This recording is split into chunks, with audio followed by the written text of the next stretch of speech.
Thank you, Christoph, for inviting me to the Roundtable. It's been fascinating listening to all the presentations. And I'm just going to warn you that mine is a bit different to all the others. I'm a design historian, and I came originally as a historian in Colombia, my country of origin. And I want to share part of my research with you. So I'm going back to the 19th century. And the main question about my presentation has to do with identity and relating to Latin American domestic interiors. The question I was asking myself is, how can we consider them at this time, 1870 to 1930? We're talking about national identity reflected in these interiors, or is it European? And this is connected to something interesting that happened when I moved to the UK back in 2002. And I was surprised to realize that, for one thing, well, people will talk about America, meaning the United States, and they, you know, it's like a very territorial concept, because what about Latin America? And also because people here, was my impression, thought that we were not part of the Western world. So I thought, well, we're not Eastern, we're not Western, according to them, what are we? So it's basically a question about identity, and where do we come from, and what influences us, and how do we see ourselves.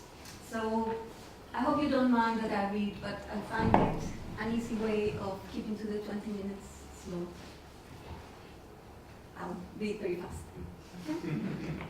So, images to here. Okay. Latin America went through a crucial and transformative period in its history from the 1870s to 1930. In the last 3 decades of the 19th century, the region's export economy finally took off, securing also longed-for political stability, allowing the new nations to embark on a much-needed modernization process, including urban and population growth, the expansion of its bourgeois and middle class reflected in domestic architecture, and novel social behavior and consumption practices. At the turn of the century, the Latin American Belle Époque rivaled the ones in Europe in terms of wealth, domestic architecture, and fashionable furniture and furnishings.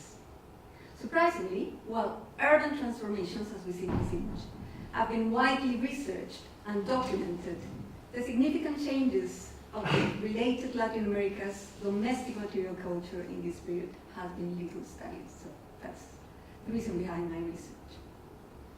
This paper will discuss some of the changes in domestic architecture and interiors that the upper class and expanding middle class implemented, not only as a result of new wealth, but also in response to a deep-seated desire to engage with modernity and to become and be seen as civilized and modern. It will show how the traditional colonial architectural language was abandoned in new residences while embracing modern trends in domestic architecture being developed in Europe, mainly in France, Britain, and Italy. We wanted to leave Spain's influence behind, obviously, because of their colony. While bearing in mind significant differences between countries, an important aim will be to highlight what was distinctively Latin American in the way the region experienced, and try to appropriate a modernizing process within a context of globalized trade and industrial development, and to explain the significance of such changes to the emergence and consolidation of class and national identities.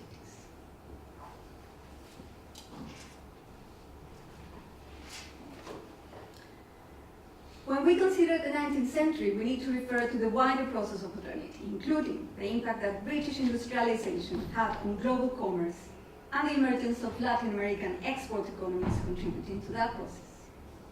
We need to refer overall to the unprecedented level of consumption of European imports and technology that took place in the second half of the century, and particularly from 1870 onwards.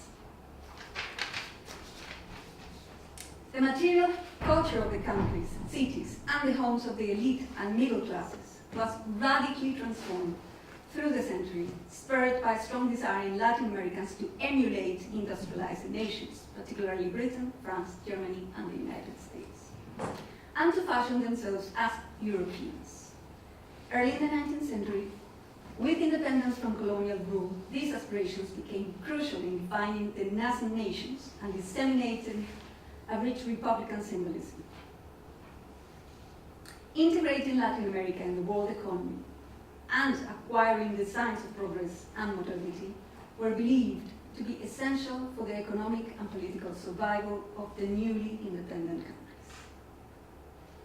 The new states born after 1820 faced the enormous task of establishing stable political regimes and modernizing largely rural countries with hierarchical traditions, high rates of illiteracy, probably 90%, and economies until then geared to colonial interests and slave labor. The growing industrialization of Europe and the expansion into international trade acted as a catalyst for Latin America to finally integrate into the global economy. Quote, the conjuncture for the rapid growth came in the last third of the 19th century as a revolution in steam and rail drove global transportation costs downward. So that's the key thing for this to happen. There was literally a flood of imports after 1850, when the European demand for raw materials from overseas acted as a great stimulus to national and local economies. Mexican mining and agricultural produce, Colombian and Costa Rican coffee, Argentine beef and wheat, Brazilian coffee, cotton, sugar, and rubber, and Chilean copper and nitrates were among the raw materials sustaining the export economy. To an extent, we still do that today if we think of Brazil exporting so many raw materials to China. In a process well documented by historians, particularly in the last quarter of the century, the influx of capital was destined for the building of railroads and transport infrastructure, aiming to reduce transport costs.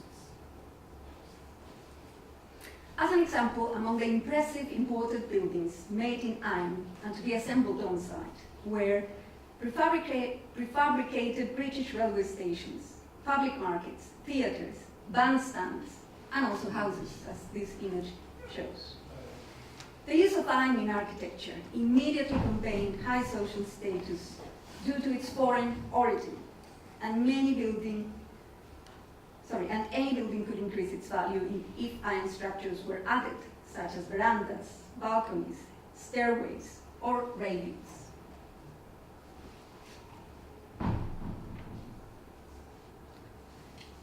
New wealth allowed the elite, but also the emerging middle classes, to acquire enticing European and foreign luxury commodities, which represented not just a yearning for modernity, but also an unequivocal social marker.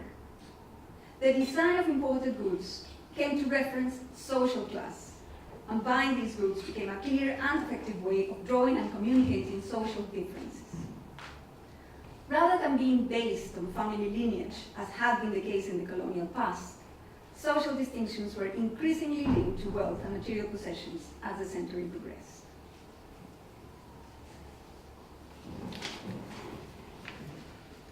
Thus, the adoption of European material culture, patterns of consumption, and social etiquette increasingly became not only the new parameters for social distinction, but also an indisputable signifier of class and national identity. The notion of what constituted foreign goods was a flexible one. Strictly speaking, it referred mainly to imported products, but also included objects made locally that resembled in design those that came from overseas.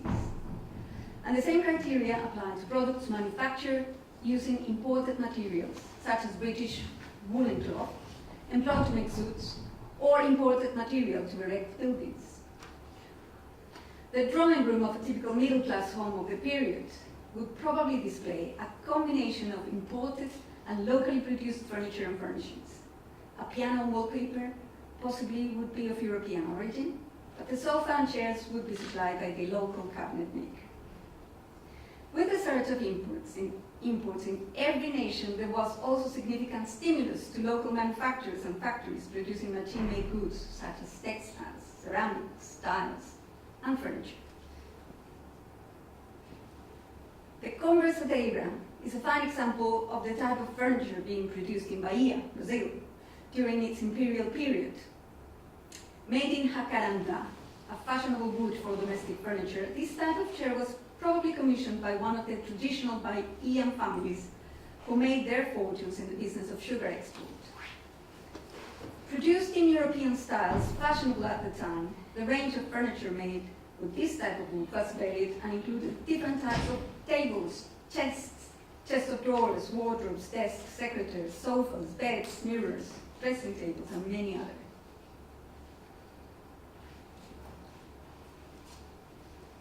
The countries that made the most of this export bonanza were Brazil, Argentina, Chile, and Mexico. But all countries enjoyed the benefits. In the last third of the 19th century, Argentina, Brazil, and Mexico were in particular attracting most immigration and capital investment, followed by the Caribbean and the Andean regions. From 1880, Argentina showed an unprecedented rate of growth at an annual average of at least 5% until 1914, and effectively became one of the richest nations in the world. In the next 50 years, from 1870 approximately, 3.5 million European and Japanese immigrants would come to Argentina. Latin America went through an impressive and some said or believed excessive Belle Epoque that lasted until the 1920s. Throughout the region, foreign architects and engineers, and local ones trained in Europe, designed and built private and public buildings, including opera houses, department stores, like this one, parks, boulevards, and modern types of construction, such as railway stations. The region witnessed the transformation of national capitals from small towns into modern and elegant cities. Among the wealthy, domestic architecture reached European standards, with families spending on them as much as their counterparts of industrialized nations.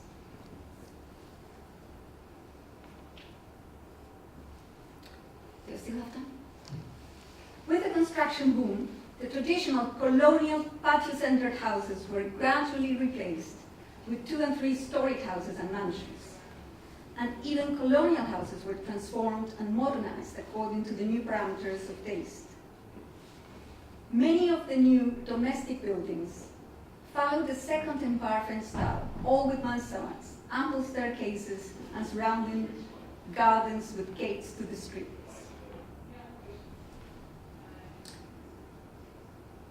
Many others still followed neoclassic inspiration, mostly expressed as Beaux-Arts classicism. Together with the significant influence from European architects, travel, as well as books and magazines, shaped residential taste. Early in the 20th century, the Grand Tour was still paramount in the education for the privileged, including a year or more visiting the great monuments and buildings of Europe. Many Latin American architects trained in Paris at the École des Beaux-Arts and also toured Europe. Those who did not travel would have access to magazines, published in English and French with images of English country houses, French chateaux, and Italian villas. The growing middle class, in turn, would strive to live in modest versions of what the very rich could build, reflecting their aspirations to upward mobility. Santiago de Chile's large residences give a good idea of the ostentation and luxury that were prevalent. The state hired foreign architects, mostly French and Italian, such as Claude François Brunet de Bennes, and later Lucien Ambrose Anon, who designed and built both public and domestic buildings and effectively trained local architects following the methods of the École des Beaux-Arts. Many young Chileans studied in Europe, mostly in France, and then brought back home fashionable ideas. There was the case of Ricardo Larraín Bravo and Alberto Cruz-Montt. Building methods also changed. First, there were metal and brick structures, and later cement and steel. In 1914, a magazine article named Santiago as the Iron City. The Cousiño Palace in Santiago was commissioned by Luis Cousiño Sequeira, and carried out by the French architect Paul Laton, with gardens designed by the Spanish landscaper Manuel Arana Volpe. It took 8 years to build and was completed in 1880. Located far from the city center, it gave rise to one of the wealthiest neighborhoods in the city. Most of the furniture and furnishings were imported from Europe, including silk wallpapers, hand-painted tiles, and parquet made of ebony and oak, German beech, mahogany, and walnut from Nicaragua. Even the pictures hanging on the walls were commissioned from European painters. Contemporaries were also impressed to find the first lift in the country with its summer seats, central heating, and a modern gas lighting system. A bit more about the interior. The conservatory. And this is another house. Sorry.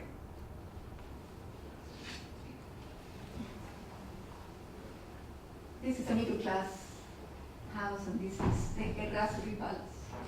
It's interesting to see those are contemporary photographs, so it shows a bit more about the furnishing that people were using. Middle class.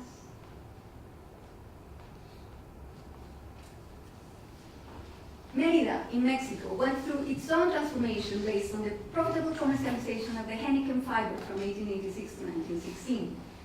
The new wealth resulted in a construction boom of private homes, replacing the old type of colonial residence. Although the San Carlos Academy produced many well-trained architects, wealthy Yucatecans preferred to get their architectural plans in Europe and/or hiring the services of a foreign architect employing imported building materials. There was a varied range of house styles to choose from, such as French eclecticism or the English picturesque. A good example of eclectic neoclassicism can still be seen in this house, the Museum Casa Montes Molina. Built at the end of the 19th century by the Cuban entrepreneur Don Aurelio Portuondo y Barceló, he sold it in 1915 to the family who owned it until it was turned into a museum. And as it happened, it would keep the house, they would keep it as was originally furnished and decorated, as we can see here. The Carrara marble floors provided the perfect frame for the display of the fine furniture and furnishings that came from Europe, including Baccarat crystal lamps, Murano crystal ornaments, antique clocks, sculptures made of porcelain and alabaster, Limoges, china, and Cristoforo cutlery.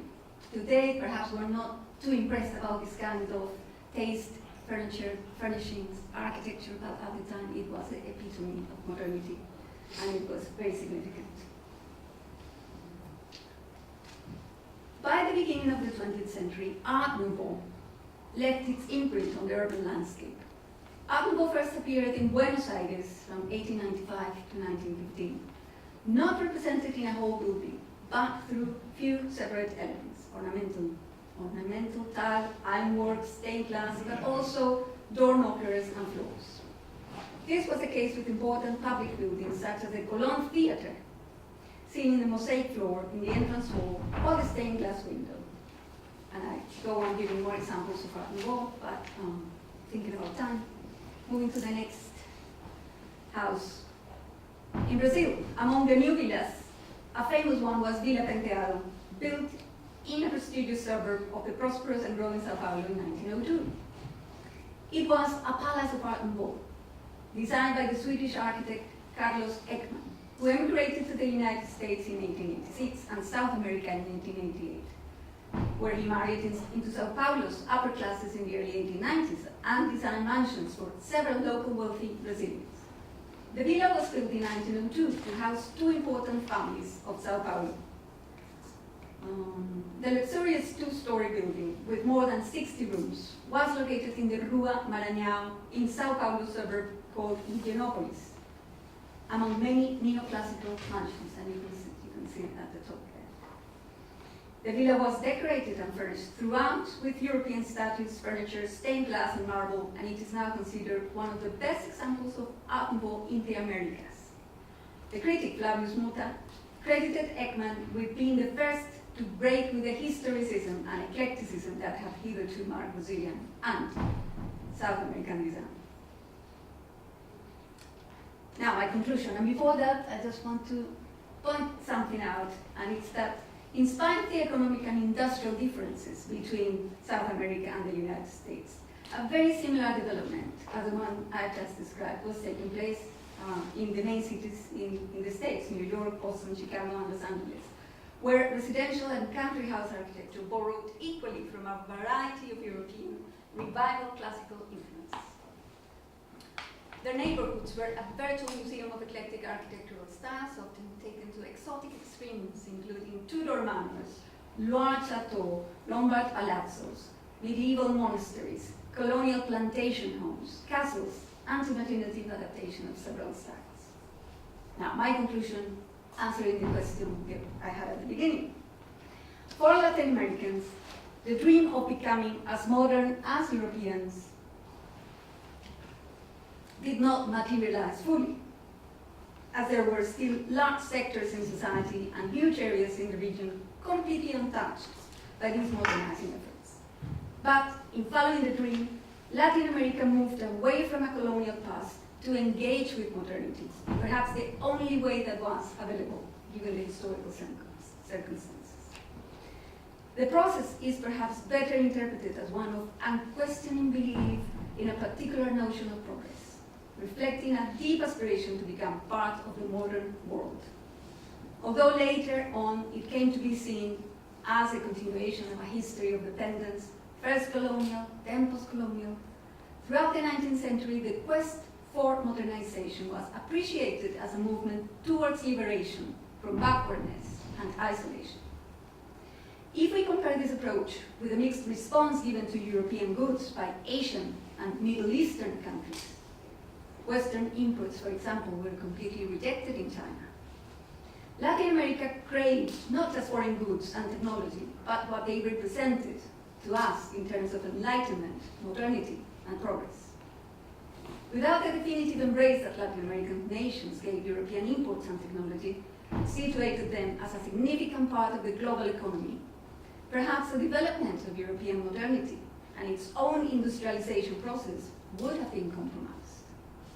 We could also venture that it was the close economic, commercial, and cultural exchanges engaged in by both parties that suggest the shaping of the modern world was, after all, not a European achievement alone, but a global and transnational one. It is by focusing on this dual perspective that I think it becomes possible to appreciate the significance of the transnational interplay within a global stage. Thank you.